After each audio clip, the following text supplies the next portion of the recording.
Sarah. Sino ba si Sarah? Asawa ni Abraham. Lipas na yan. Itong panahon na yan. Alam niyo yung sabihin ng lipas na, expired na.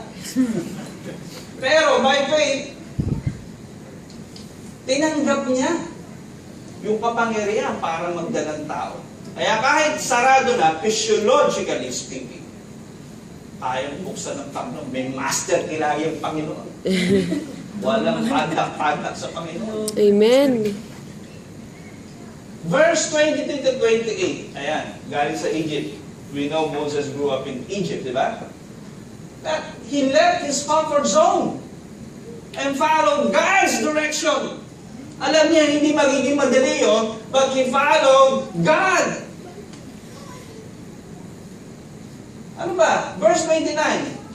The Jews, the Israelites as a whole, they crossed the Red Sea. Di ba? Kung magsara agad yun, tayo dito, hindi biro ito. Biro mo, nakawi yung dagat, di ba? Nakadaan ka. Paano kung sumara yun?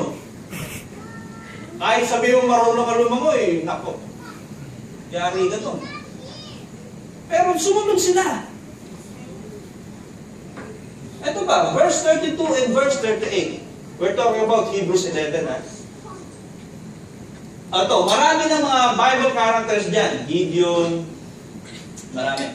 They conquered kingdoms and endured different forms of hardship just to honor God.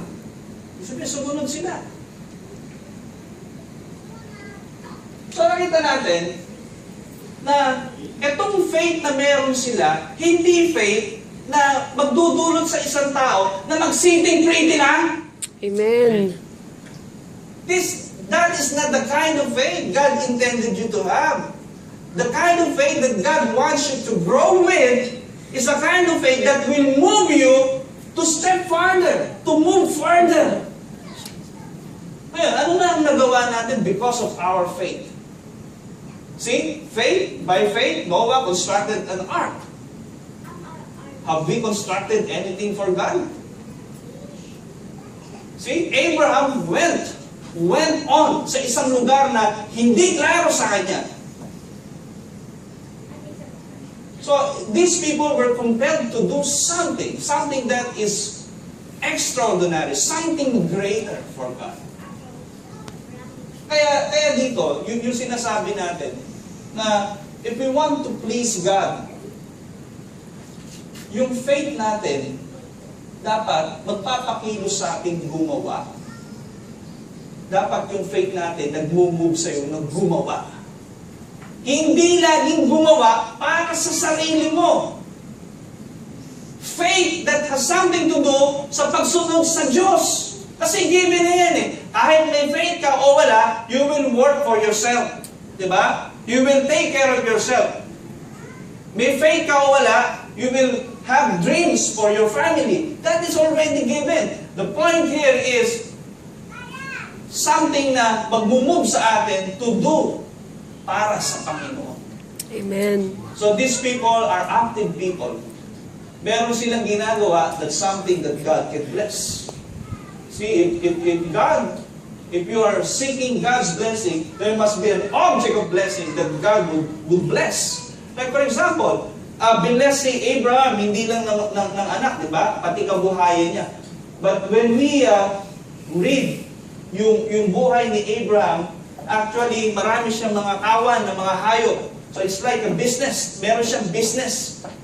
And some scholar says na yung kanyang mga alaga niya, tinitrade niya sa ibang kingdom, binebenta niya. He's doing business. So yung mga alaga niya, meron siyang inaalagaan that God can bless.